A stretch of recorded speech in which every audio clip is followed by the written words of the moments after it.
Irmãos, boa noite, a graça e a paz. Os irmãos estão me ouvindo? Não tem como não ficar nervosa numa igreja dessa, com uma pressão dessa, psicológica. Domingo foi uma benção, domingo de manhã foi uma benção, domingo de noite foi outra benção. Meu amigo, meu filho, é só a graça de Jesus mesmo. A pessoa chega que sobe murcha, não sabe nem o que dizer. Abra sua Bíblia em 1 Reis 19.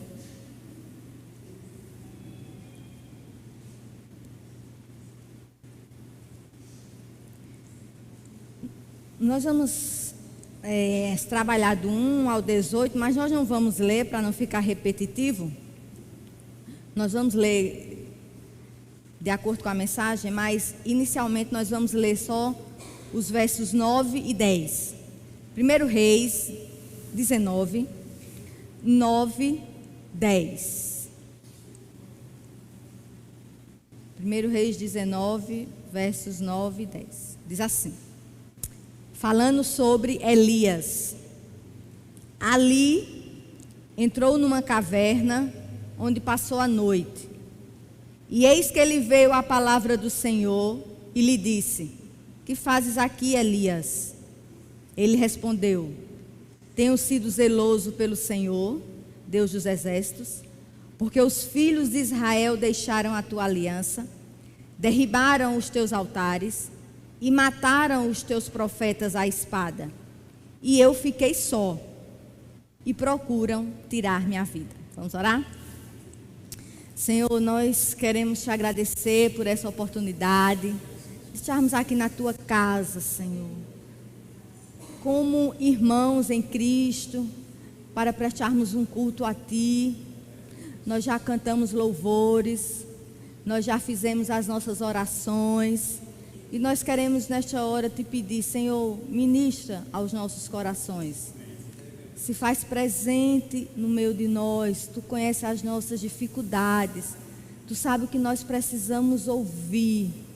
Fala, Senhor, de uma forma clara, de uma forma simples, de uma forma que todos nós possamos entender, de uma forma que nós possamos aplicar na nossa vida.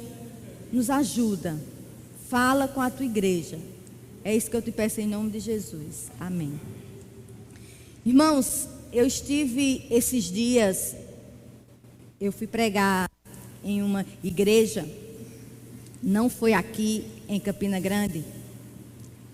E essa pessoa que me levou, ela dizia assim: Janeide, o pastor dessa igreja é um homem de Deus, é zeloso pela palavra, é bom marido, é bom pai. E quando eu cheguei lá, que foi na hora da janta, ele começou a conversar. Essa igreja, o regime dela é que a igreja de 4 em 4 anos elege o pastor. Tem uma assembleia e 50 votos mais um diz se o pastor fica ou não. E nessa última eleição, que foi há poucos dias que eu tinha ido lá, a igreja não escolheu esse pastor.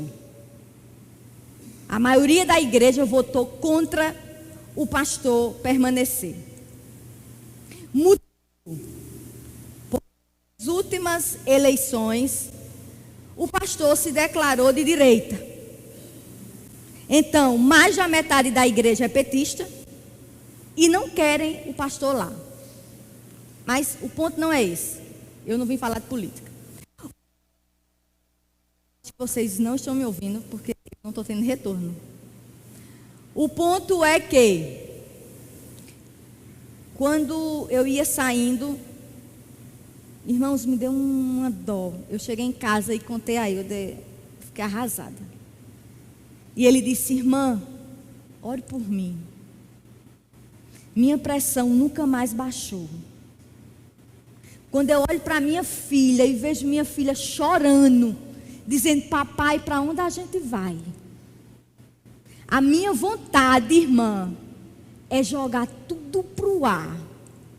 A minha vontade é me deitar numa cama e nunca mais eu querer saber de igreja.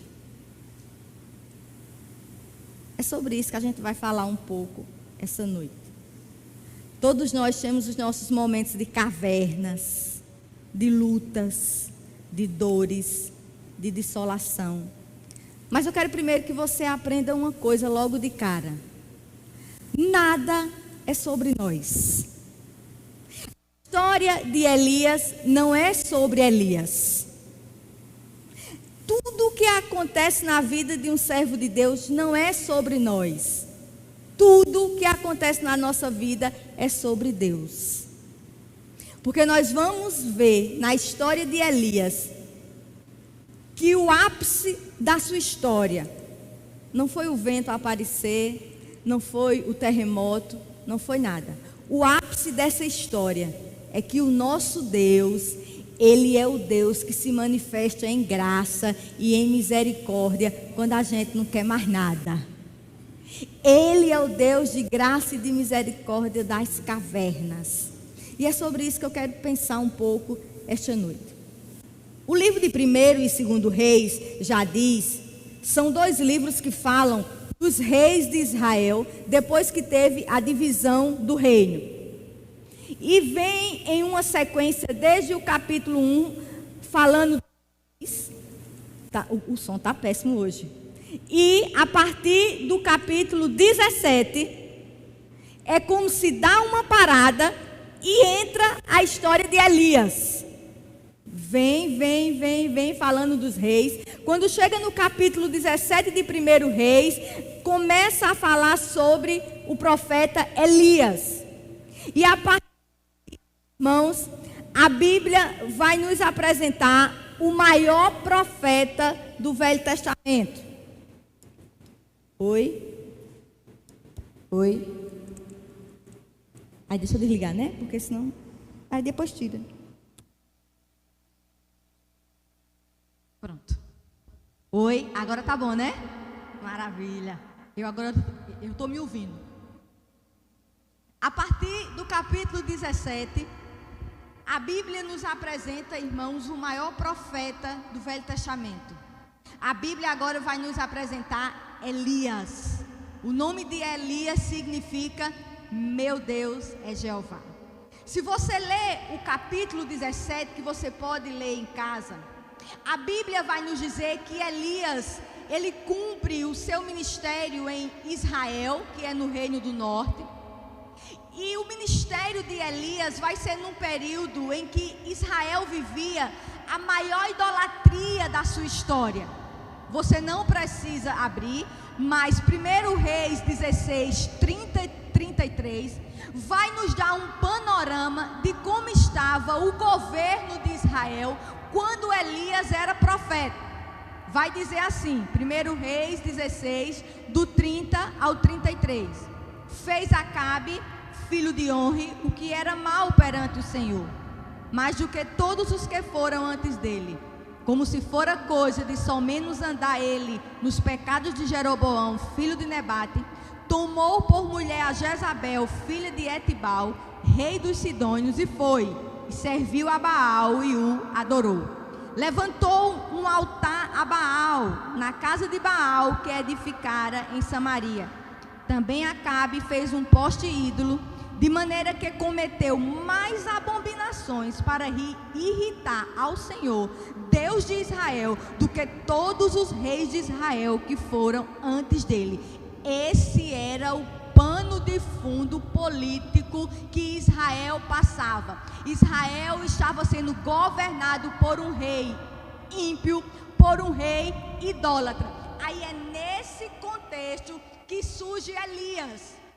Elias era tão enfático, Elias era tão comprometido com o seu chamado, que não era à toa que Elias era chamado o perturbador de Israel. Acabe sempre dizia: olha, aqui tem profeta, agora tem um que só profetiza coisa ruim, não escuta esse homem. Então esse era o perfil de Elias. O capítulo 17 também vai nos dizer que por causa da idolatria do povo, Elias profetizou uma seca que iria durar muito tempo. Mas a Bíblia também nos diz no capítulo 17 que Elias foi sustentado por corvos, por uma viúva, ressuscitou o filho da viúva de Sarepta. Capítulo 17. Capítulo 18 vai nos dizer, irmãos, que Elias, aqui no capítulo 18, vai alcançar o auge do seu ministério. Por quê?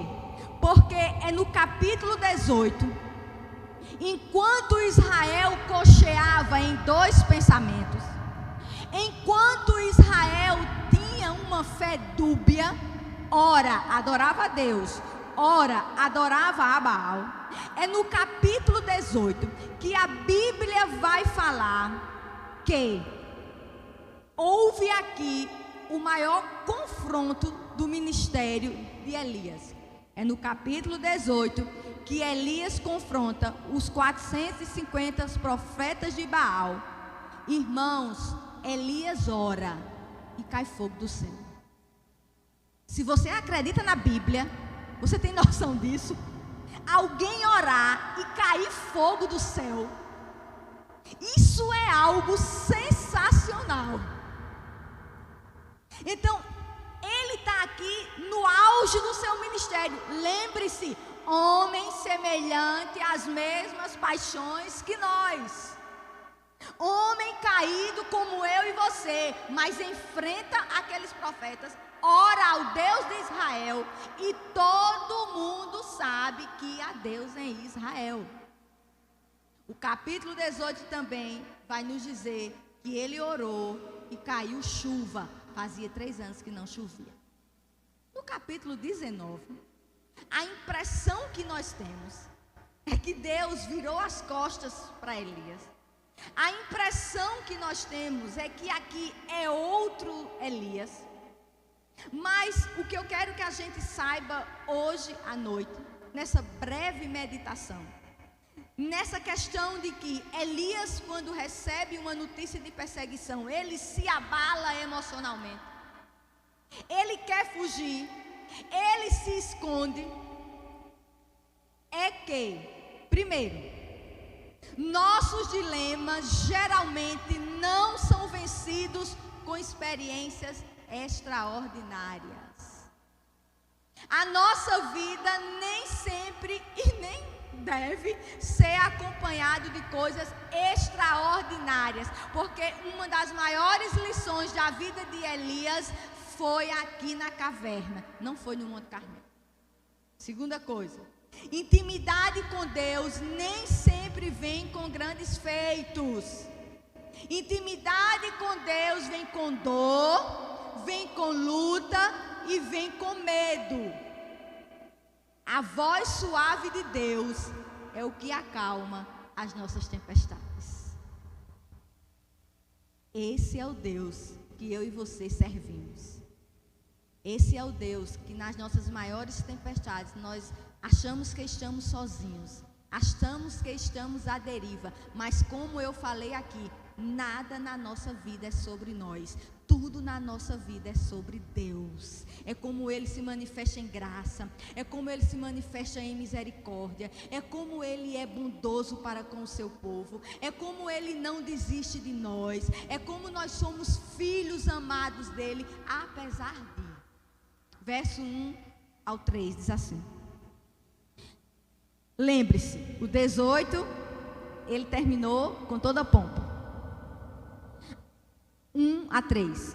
Acabe fez saber a Jezabel tudo quanto Elias havia feito e como matara todos os profetas à espada. Então Jezabel mandou um mensageiro a Elias a dizer-lhe: façam-me os deuses como lhes aprouver, se amanhã, a estas horas, não fizer eu a tua vida como fizeste a cada um deles. Temendo, pois, Elias levantou-se e para salvar sua vida se foi e chegou a Bérseba, que pertence a Judá, e ali deixou o seu moço. Esses 3 versículos vão nos dizer que Elias recebe uma mensagem, e essa mensagem lhe faz mal. O verso 1 vai nos dizer que depois os 450 profetas morrem,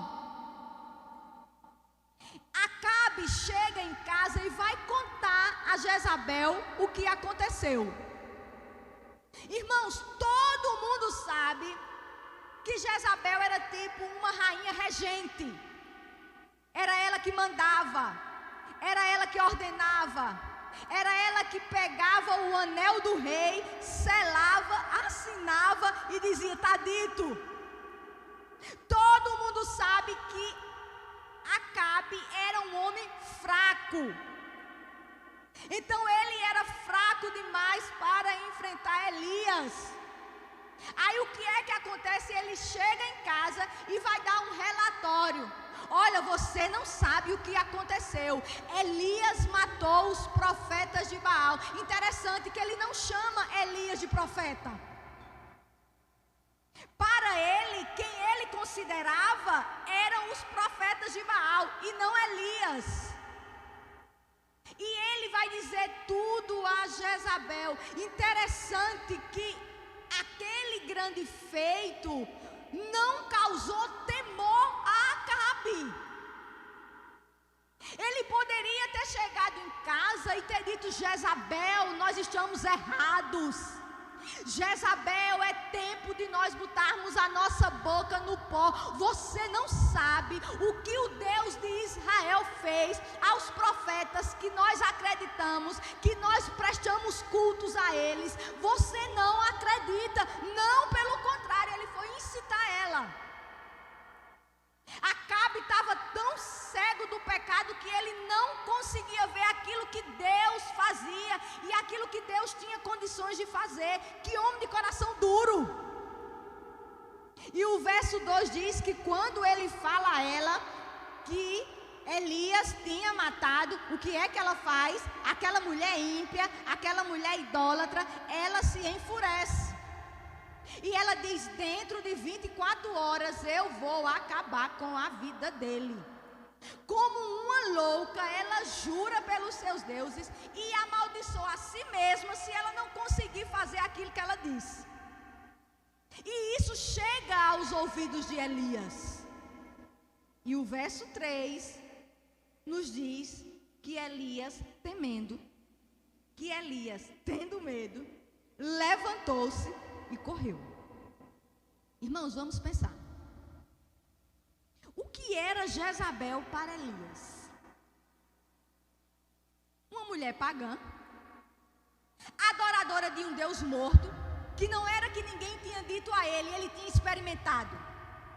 Ele tinha vivenciado ali no Monte Carmelo, que quando ele orou, Deus mostrou a ele que não tinha motivo do povo estar com uma fé dúbia, porque Deus era Deus de Israel, era o Deus todo-poderoso, era o Deus que controlava todas as coisas, e todos os falsos profetas e falsos deuses diante dele não era nada.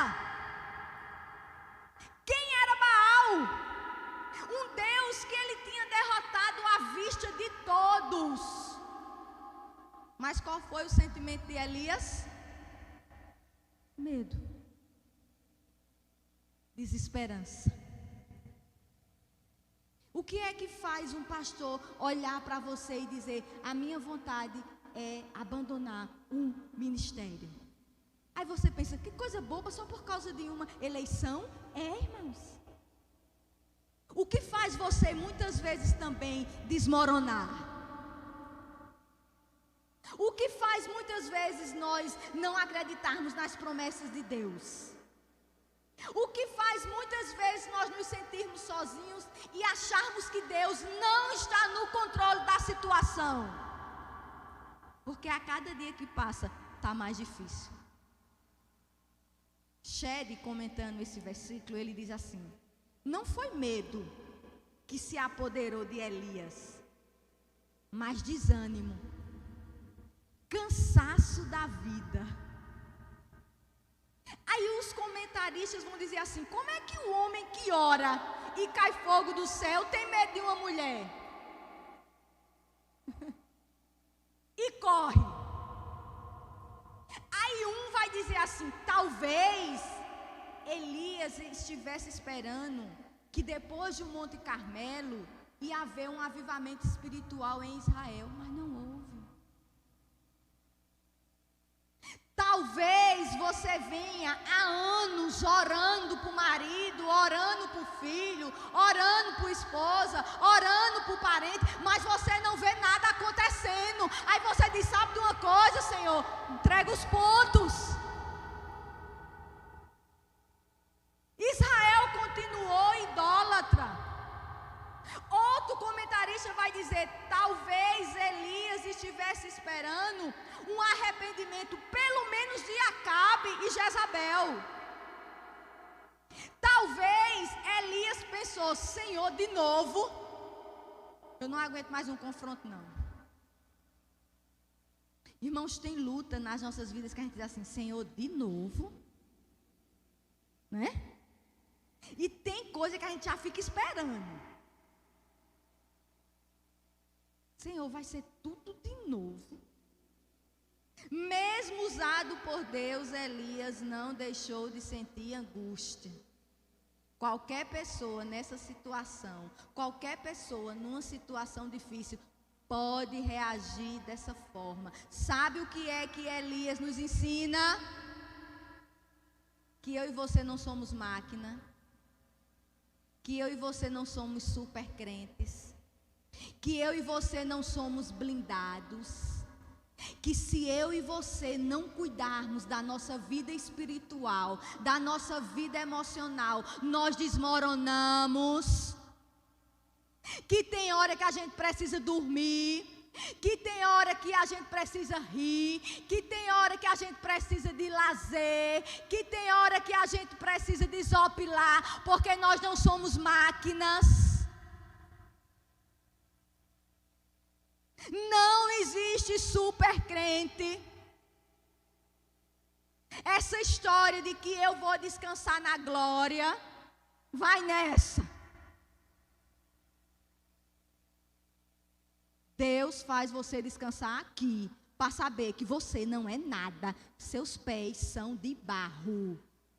Se não fizer check-up todo ano, uma vez no ano, pode ser que aconteça alguma coisa, porque o seu corpo, você já nasceu devendo, porque nós somos pecadores, porque nós nascemos para morrer, porque nós somos finitos. Elias está dizendo a nós que o homem que orou e caiu fogo do céu, coisa que eu e você nunca fez, e eu tenho certeza que a gente nunca vai fazer, possa ser que eu esteja com pouca fé.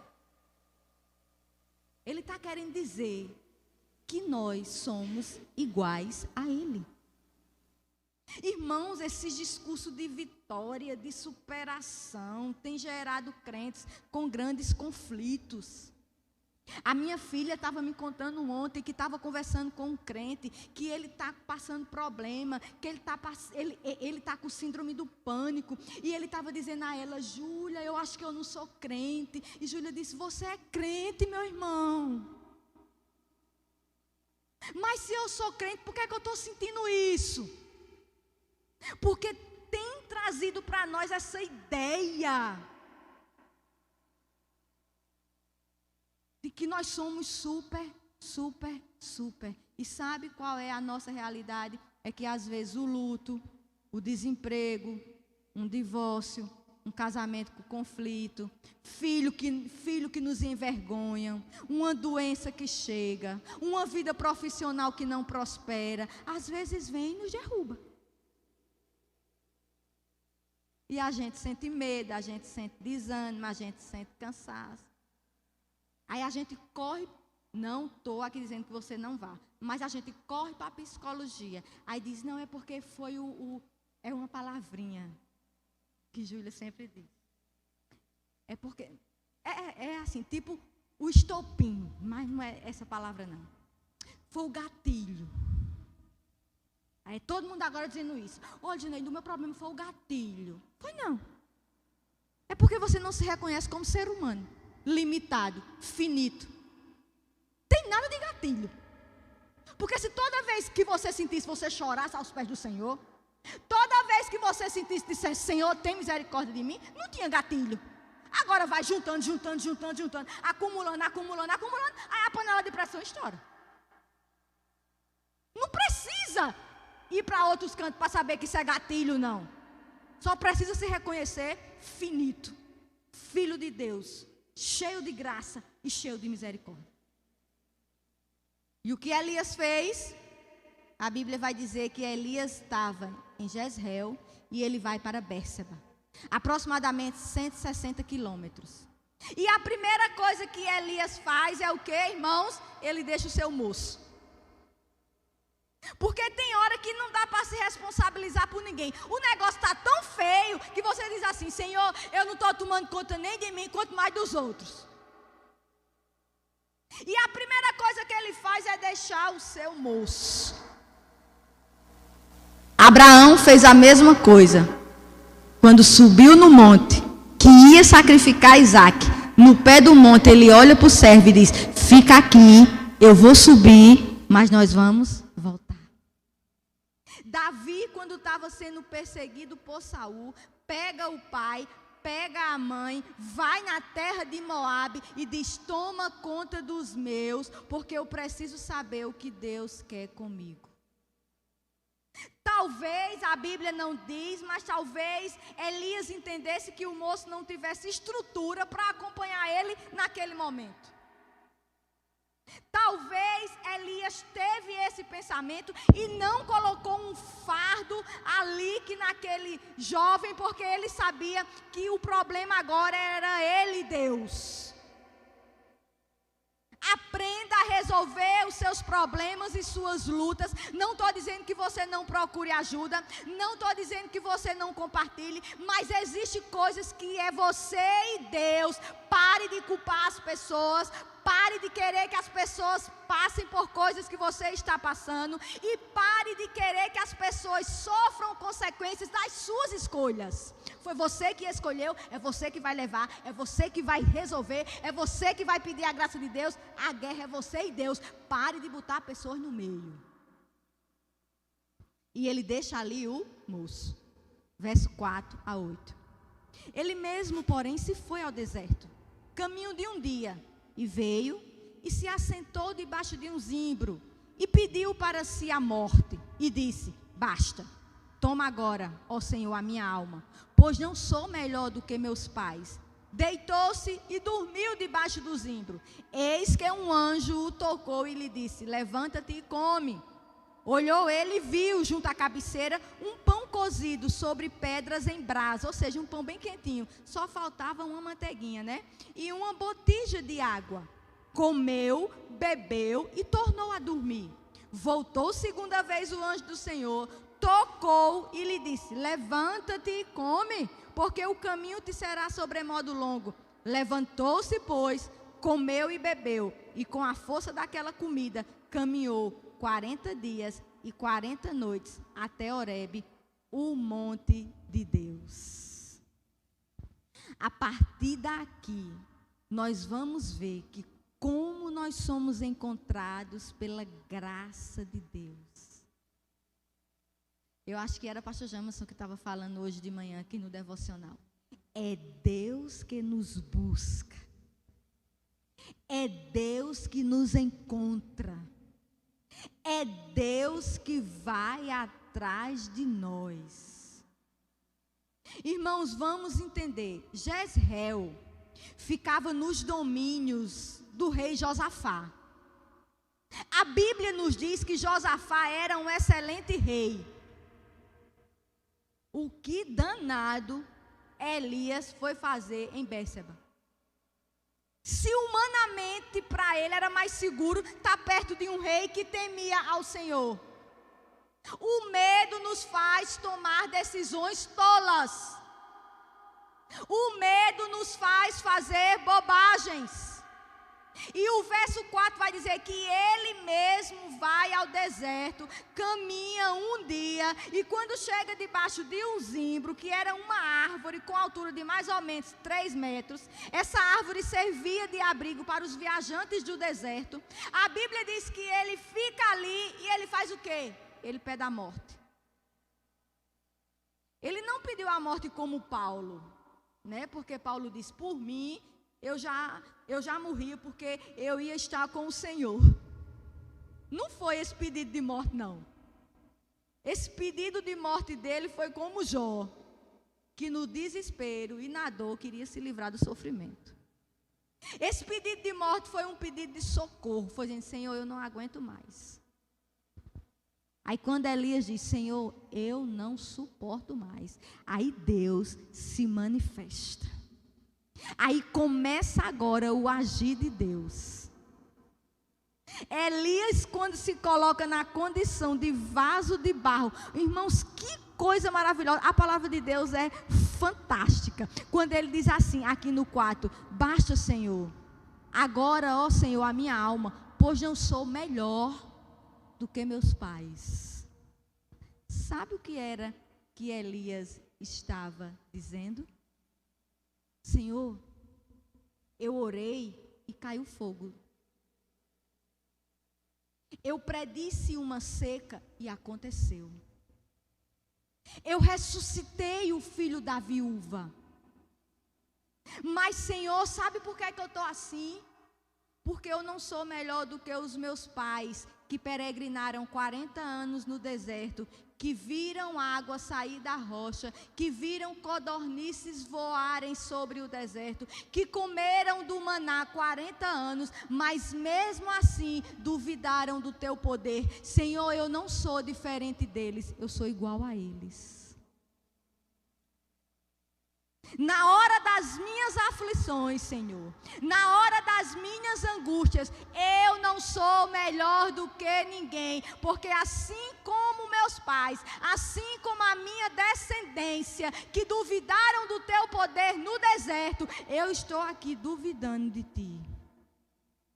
Em outras palavras, Elias estava dizendo: aquele homem do Monte Carmelo não é diferente de ninguém. Ele é pó e ele é cinza. Tiago 5:17 diz: Elias era homem semelhante a nós, sujeito aos mesmos sentimentos. Quando nós entendemos isso, não quer dizer que a gente não vá sofrer, mas quando o sofrimento vem, nós entendemos mais, nós vivemos com mais maturidade, porque nós não nos cobramos mais. Irmãs, eu não aguento essa história, é de você ver alguém em luto, é você ver alguém doente e dizer: oh, irmão, é assim mesmo. É não, irmãos.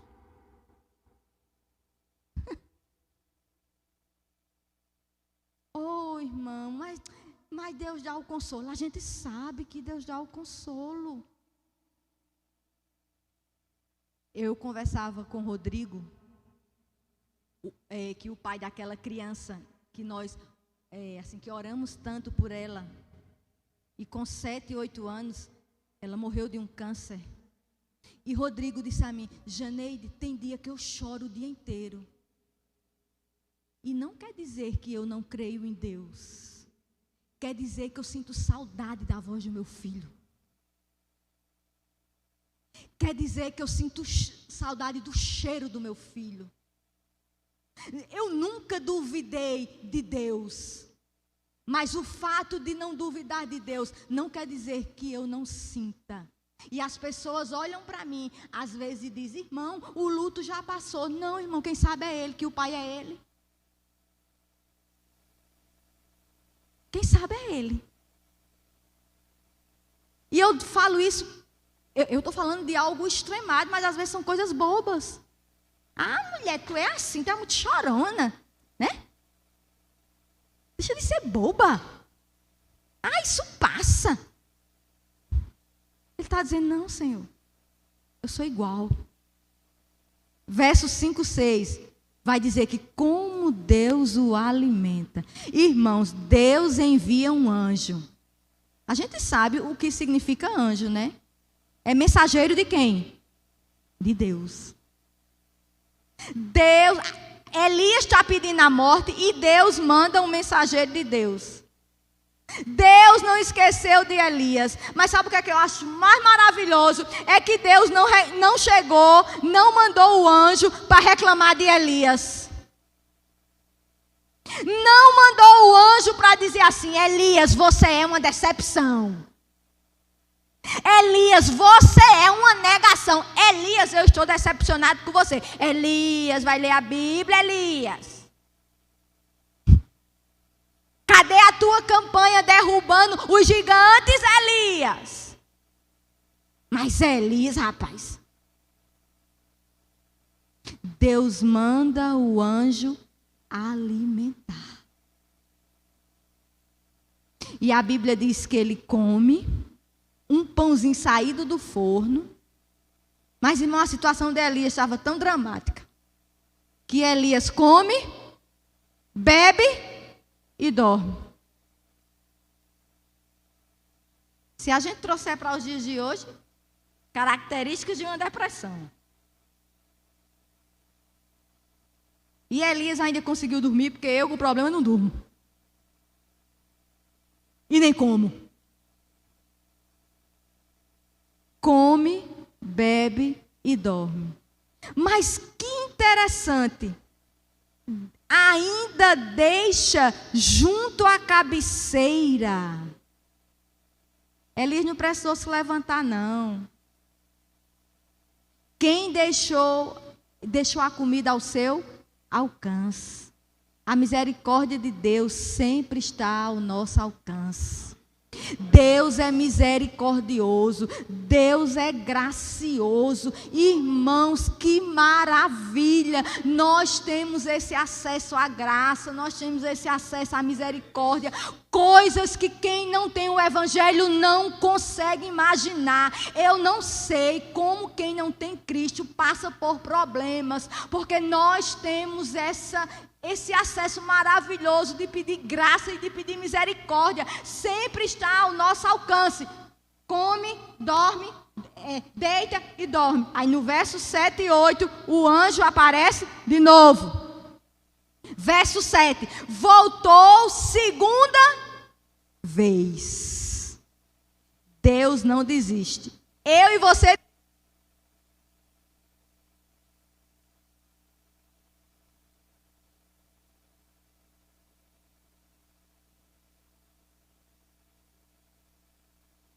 O outro. Esse.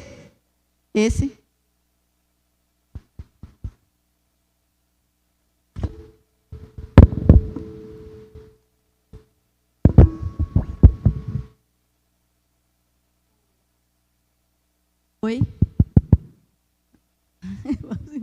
Corta meu pensamento aqui, deixa eu ver onde que eu estava.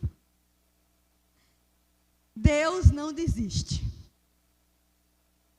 Eu e você desiste. A gente tira, irmão, sabe quando a gente acompanha alguém com um problema? Seja sincero, não minta não. A gente escuta uma vez, 2 vezes, aí quando eu olho, lá vem Ritinha de novo, com o mesmo assunto. Eu digo, meu Deus, lá vem Ritinha com o mesmo assunto de novo. Porque a gente já quer que na 3ª vez ela já esteja boa. Aí tem mulher, de novo, lá vem de novo. Eu tô que eu não aguento. Tu já notou que ela só fala disso? Deus não é assim não, ó. Veio o anjo a 2ª vez. Quando todos já estão cansados e sem esperança conosco, Deus se volta para nós mais uma vez. E aqui está dizendo, o anjo do Senhor. A teologia vai dizer aqui que é uma teofania. É a manifestação do próprio Deus ao homem. E mais uma vez Elias come e bebe. E a Bíblia vai dizer que aquela comida lhe deu força para ele caminhar 40 dias e 40 noites. É interessante que de onde ele estava até Horebe, ao monte de Deus, era aproximadamente 320 quilômetros. Dava para chegar antes. Mas foram 40 dias. Aí os comentaristas vão dizer que talvez isso seja um período de teste.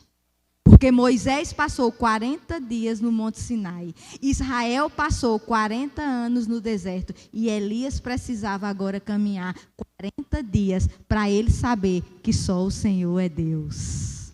A fuga de Elias não tinha tirado os planos de Deus para a vida de Elias.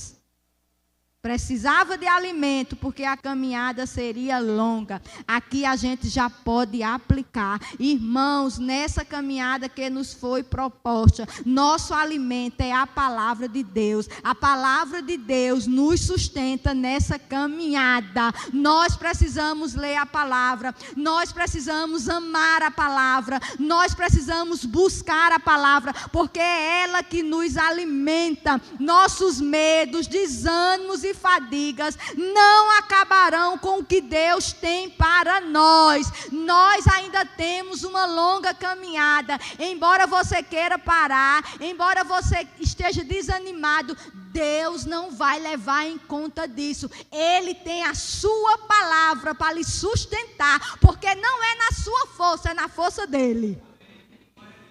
Não é por você, nunca será por você. Esses 25 anos que de consciência cristã, nós oramos lá em casa todos os dias, Deus sabe, e todos os dias nós dizemos: Senhor, não é por nós, é pelo teu nome, sempre será por causa de Deus. Não é por causa de você, não é na sua força, não é no seu braço. E a Bíblia vai dizer que Elias ali vai para o monte Sinai. Vamos entender isso. Porque no monte Sinai, Deus apareceu para Moisés. O monte Sinai, naquele momento, para Elias, era um encontro com Deus. Era como se Elias dissesse assim: eu vou para o monte Sinai, porque é no monte Sinai que tem fogo. Eu vou para o monte Sinai, porque é lá que o poder de Deus se manifesta.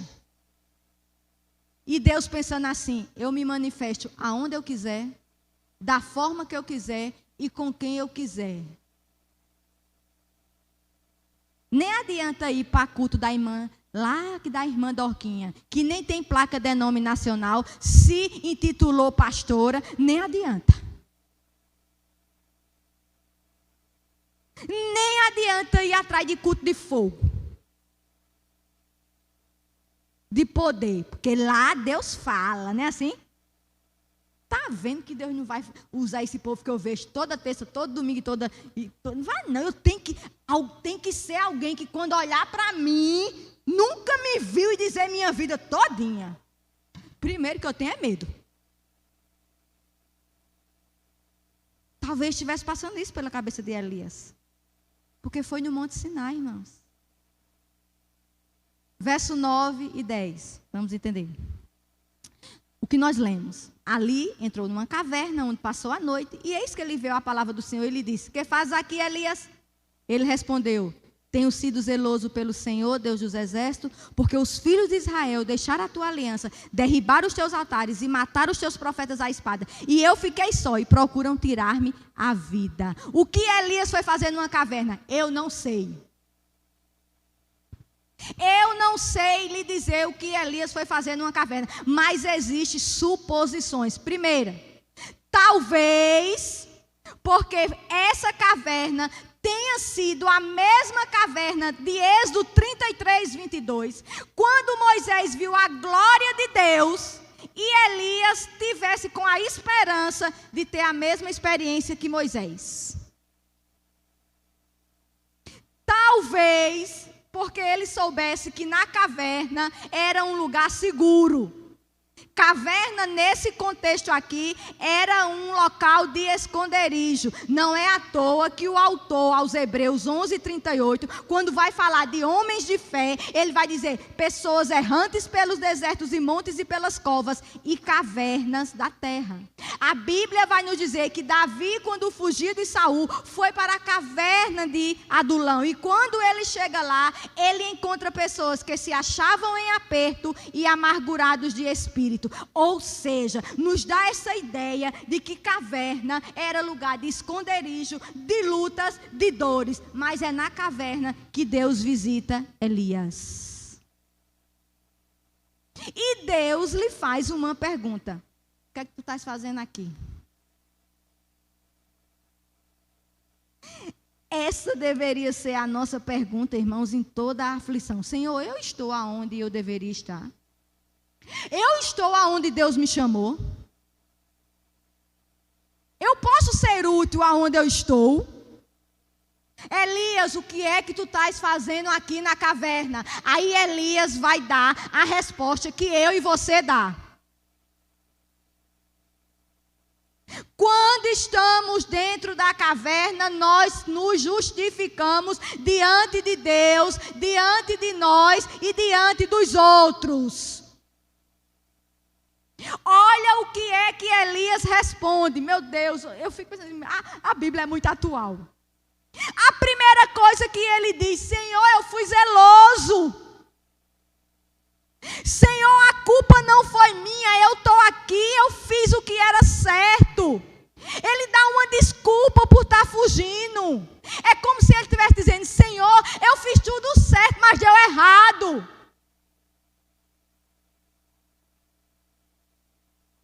Senhor, eu não suporto mais esse casamento, é por isso que eu tenho que tomar uma decisão.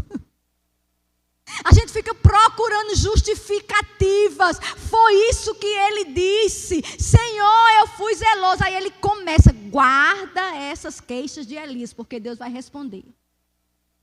E ele começa a relatar o problema de Israel. Ele vai dizer: Senhor, eu fui zeloso. Senhor, o teu povo abandonou a tua aliança. Senhor, o teu povo derrubou os teus altares. As pessoas que são tuas, Senhor, estão construindo altares a deuses estranhos. Senhor, o povo está consentindo a morte dos profetas. Aí ele arrasa aqui. Aí ele dá o motivo da fuga dele. E eu estou sozinho e quero me matar. Elias não levou em conta o cuidado de Deus, a misericórdia de Deus. Irmãos, com Deus jamais nós estamos sozinhos. Tem até, né, que o povo diz hoje, né? É muito mimimi. Tem uma linha da psicologia que, dependendo da psicóloga que você for, a psicóloga vai te dizer que todos os teus problemas, a culpa é do teu pai, é da tua mãe, é do teu irmão, nunca é sua. É do teu pai que não te amou, é de tua mãe que um dia disse que você era gorda, é do teu irmão que um dia te negou um doce. A culpa nunca vai ser sua. Os sociólogos já dizem que a culpa de tanta marginalidade é de quem? Da sociedade. E Deus vai na contramão disso. Porque Deus não engole essa conversinha de Elias não, viu? Então não adianta você estar dando desculpa a Deus de não estar fazendo o que é certo, de não ter mais amor pelas coisas de Deus.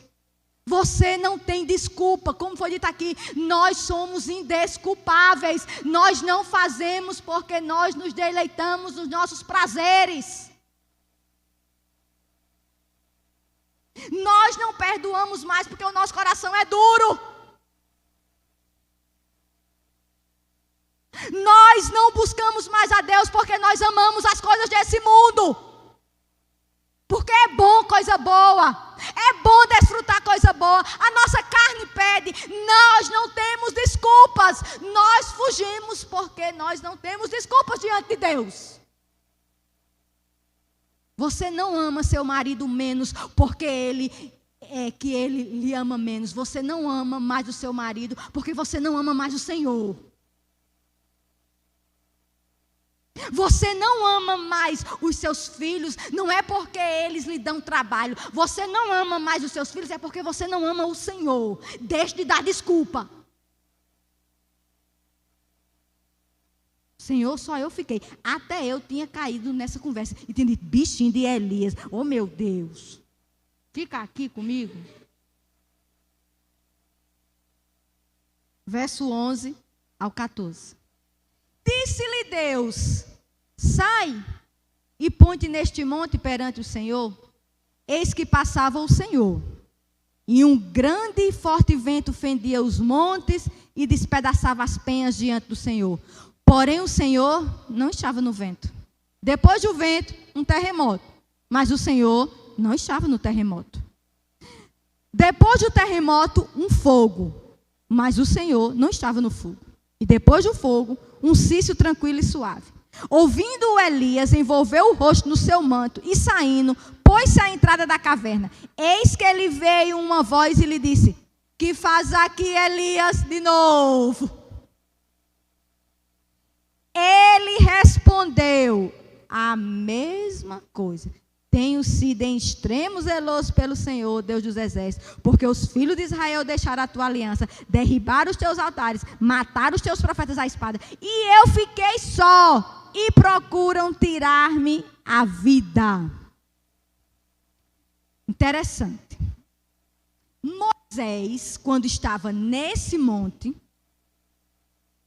Deus disse a Moisés: entra na caverna, porque tu não podes ver a minha glória face a face.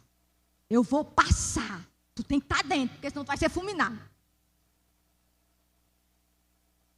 E a Bíblia diz que foi em forma de terremoto, irmãos. Aí aqui, Deus não manda ele ficar dentro, não. Ele diz: sai. Elias tinha que sair. Deus queria falar com Elias fora da caverna. Tinha que ter uma atitude de Elias. Precisamos vencer nosso vitimismo, nosso orgulho, sair da zona de conforto. Deus fala conosco todos os momentos. Sai da caverna. Não sou Alice Maciel, tá? Mas Deus estava dizendo: saia da caverna, em nome de Jesus. Aí, irmãos, como Deus fala? Passou um vento forte, Deus não estava no vento. Passou um terremoto, Deus não estava no terremoto. Passou o fogo, Deus não estava no fogo. Interessante que todas essas manifestações tinham acontecido no Monte Sinai com Moisés. Hebreus vai dizer que o povo se atemorizou. Isso é simbolizando a lei aterroriza. O povo entrou em pânico. Aí Deus aqui não se revelou dessa forma para Elias. Deus falou com Elias num sussurrar. O que Deus disse a Elias, e eu sei. Sei não. Elias sai da caverna.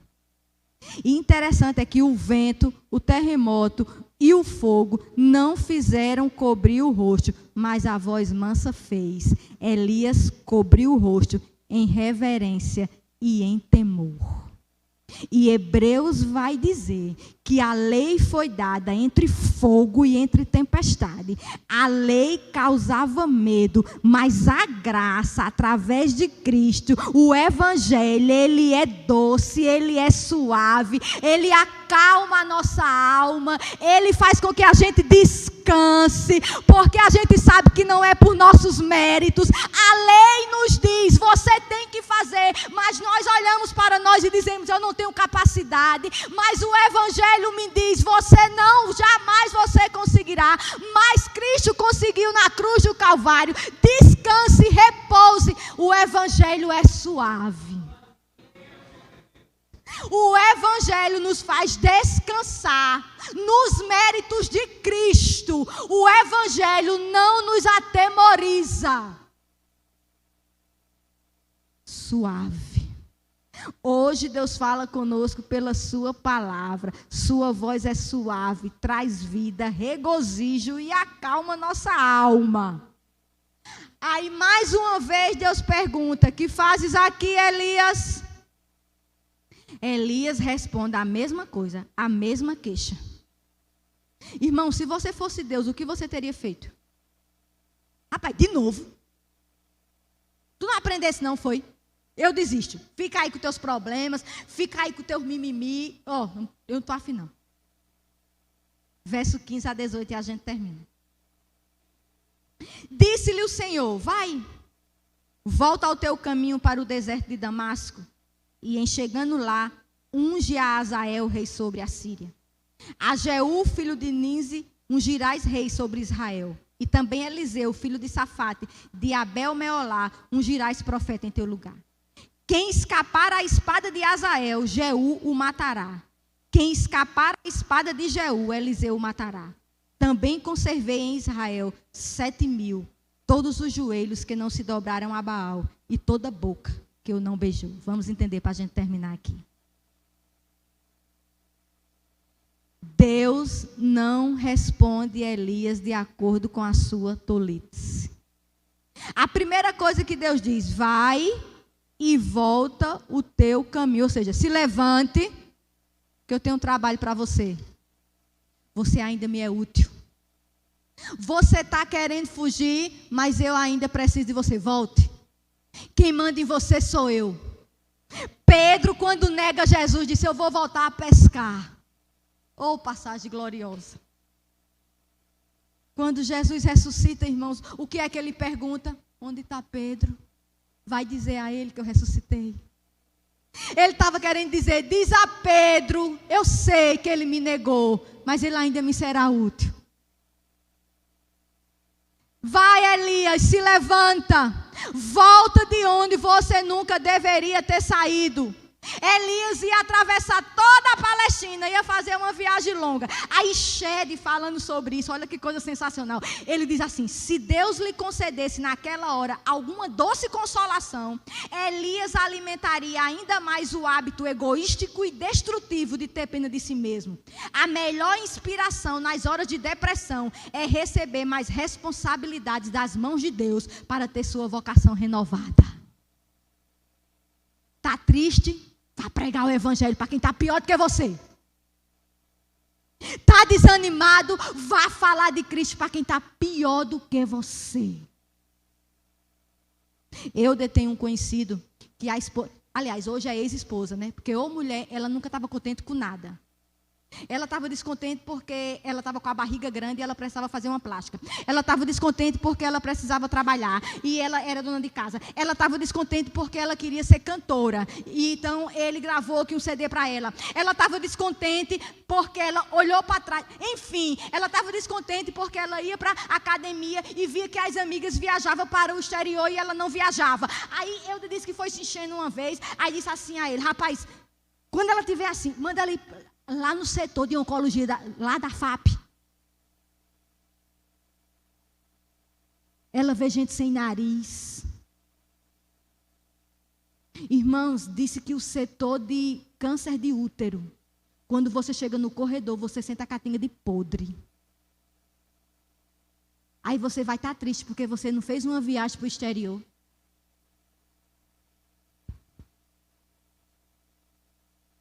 Aí Shed disse assim, em outras palavras, né? Porque Shed é mais fino do que eu, mas eu vou dizer no meu linguajar. Shed disse assim: se Deus tivesse dado cartaz às leseiras de Elias, Elias não tinha se levantado. Se levante, volte. Você tem coisa para fazer. O seu tempo ainda não chegou, não. O seu tempo é meu. A sua vida é minha. O seu ministério é meu. Os dons que eu te dei, sou eu. Você não manda em você. Você pensa que manda, mas você não manda. Aí, ele não estava falando que o povo era isso e aquilo. Aí Deus responde. A primeira coisa que Deus diz: unge Azael, rei da Síria. Elias não estava reclamando que o povo de Israel estava idólatra. 2 Reis 8,14 vai dizer que Deus levanta Azael, o rei da Síria. Irmãos, disse que foi um reinado sangrento. É tanto que capítulos atrás, ele ainda não era nem rei. Elias olha para ele e chora. E diz, porque Deus está me dizendo o mal que tu vai trazer para o povo. Mas aquele mal era permissão de Deus, era para o povo deixar de ser idólatra. Então ele não estava reclamando que o povo era idólatra. Deus estava dizendo, eu vou levantar Azael para resolver esse problema. Primeiro ponto. Segundo ponto, ele não estava falando de Acabe. Era como se ele estivesse dizendo: Senhor, tu ainda não desse solução. Aí ele vai dizer: se levanta e unge Jeú, rei de Israel.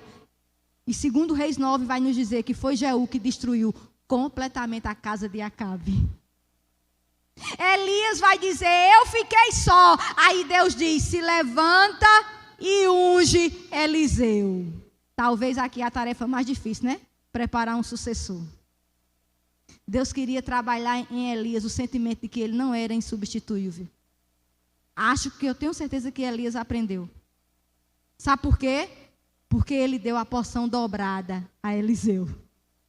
A Bíblia vai dizer que Eliseu foi companheiro de Elias até a subida ao céu. Aí eu te pergunto: Deus respondeu Elias? Deus não é capaz de responder a você? Deus não é capaz de responder a mim? Agora, da forma dele, da maneira dele. Verso 18. Ainda existe 7.000. Você não é o único não, viu? Ainda existe um remanescente. Nós não podemos nos achar. Existem homens e mulheres piedosas, irmãos, vivendo o evangelho. E um puritano vai dizer assim: há mais pessoas santas no mundo do que alguns homens sábios e santos pensam. Elias pediu a morte, ele não morreu. Ainda existe 7.000 que não se dobraram. Deus está no controle da história. Deus não está de braço cruzado. Ainda existe um remanescente. Ainda existe uma igreja que caminha triunfante nessa terra. Tá difícil? Tá. Mas ainda existe 7.000 que não se dobraram. Para a gente terminar, a gente vai perceber que em 2 Reis 1, Elias ainda exerce o seu ministério. Porque vai dizer que o rei Acasias teve uma doença e manda consultar os falsos profetas. Aí Elias manda aqui um recado para ele: porventura não há Deus em Israel. Elias ainda orou 2 vezes e caiu fogo do céu. E eu quero terminar com a presença de Elias na transfiguração. Lucas 9, 28, 36, você não precisa abrir. Quando os discípulos ali presentes têm aquela visão gloriosa. Moisés, Elias e o rosto do próprio Cristo reluzente. Deus estava dizendo ali: tudo que eu falei é cumprido no meu filho. Moisés simbolizando a lei, Elias os profetas. Mas eu quero dizer para vocês: é este aí. Este é o meu filho. Este é o meu eleito. A ele ouvi. Você pode ouvir Cristo nas suas tribulações. Mateus 11, 28, ele disse: vinde a mim, todos os que estáis cansados e sobrecarregados, e eu vos aliviarei. João 14, 1, não se turbe o vosso coração, credes em Deus, crede também em mim. João 15, 14, ninguém tem maior amor do que este, de dar a alguém a própria vida em favor dos seus amigos. Jesus Cristo, a esse ouvi. O que eu desejo nesta noite é que a palavra de Deus supra todas as nossas tribulações. Que a palavra de Deus supra todas as nossas solidões, todas as nossas ansiedades, todos os nossos questionamentos. Porque o nosso Deus é o mesmo Deus que socorreu Elias. Amém? Que Deus aplique essa palavra no nosso coração.